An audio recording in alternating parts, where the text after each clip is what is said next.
Yours truly, Professor Dr. Dolphy Gilpin, and we are on antimony. And let's look at a partial portion of the periodic table here. And we see antimony here in the group 15, I believe. 14, 15. Under acetine, and bismuth is below it and acetine above it. SB 51 121.6. Sorry for the sort of illegible, but there's the S and there's the B. That's 51, the atomic number, and that's 121, the atomic weight, 121.6. And right below is bismuth with 83 and 209 atomic weight. And above it is AS, probably acetine there, atomic weight 33 and atomic weight 74.9.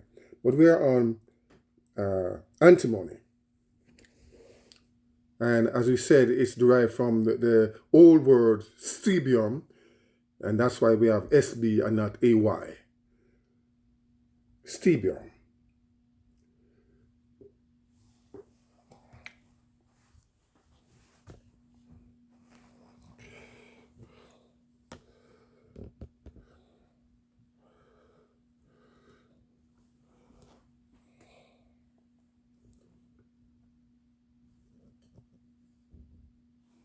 So as we continue with antimony,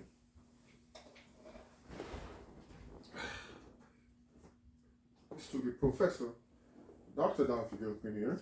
And so we have stebium here again, the old name for antimony, and that's why we have SB and not AY.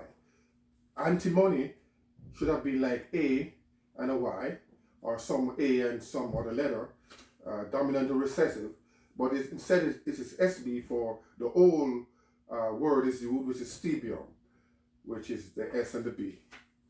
I will show you how it is derived from the Greek antimonos, which means not alone. 51, 121.6. Let's be continue.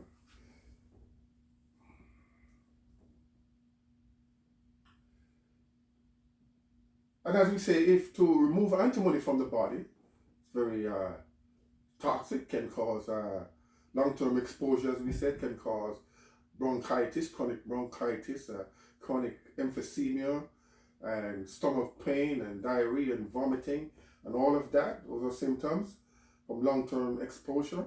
And we could remove it by chelation therapy, but this has to be administered by a qualified professional, medical professional.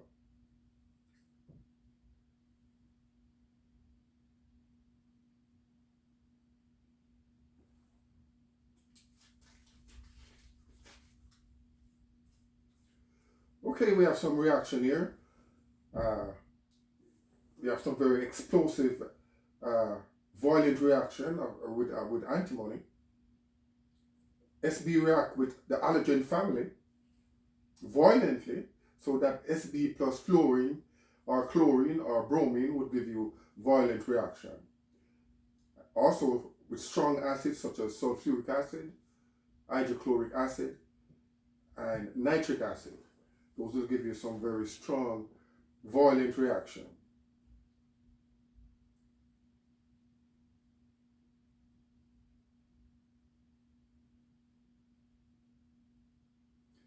So, violent to explosive reaction, and the Department of Health and Human Services, DHHS, Department of Health and Human Services, consider antimony trioxide to be carcinogenic.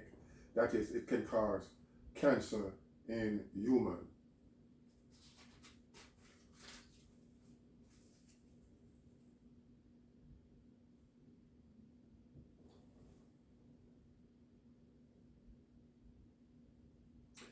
Antimony stones is a symbol of that represent courage and protection. And you have the antimony isotopes have mass of 121 and 123. But there are about 37 isotopes, but antimony with atomic weight of 121 and atomic weight of 123 are the two most stable antimony isotopes. And the rest of the other 35, they are not stable, radioactive, and unstable. And as you know, the atomic weights are derived from the average weights of all the isotopes, or the isotopic weights, bearing in mind their abundance in nature. So I think antimony 121 and 123 would be most abundant and most stable. In fact, the abundanceness, respectively, of antimony 121 and 123 atomic mass will be 57.362% and 42.638%. That is 121 antimony and 123 antimony. And as you know, the isotopes, by definition, they have the same atomic number, but different atomic weights.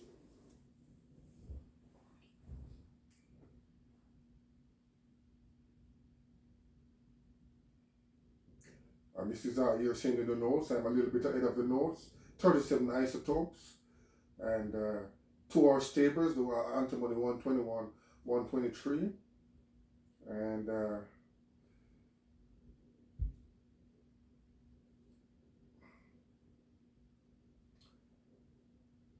whichever isotopes can be made in the lab, they're called radiostopes. All elements have isotopes.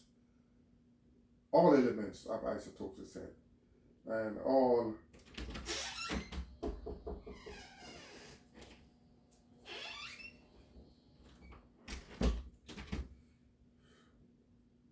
lab made isotopes are unstable.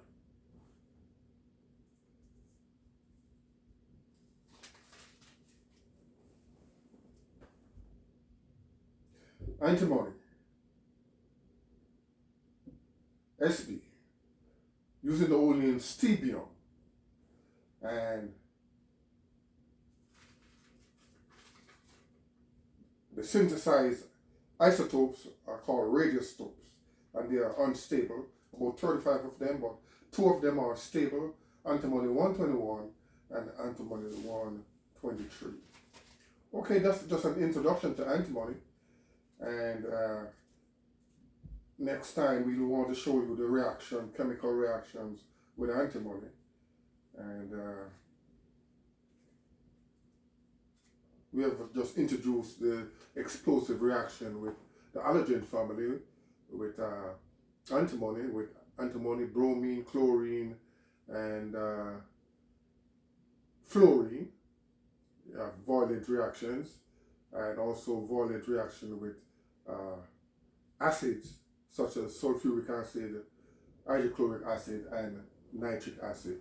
So that's antimony in its introduction, and we want to go into some real chemical reactions the next time we meet with antimony.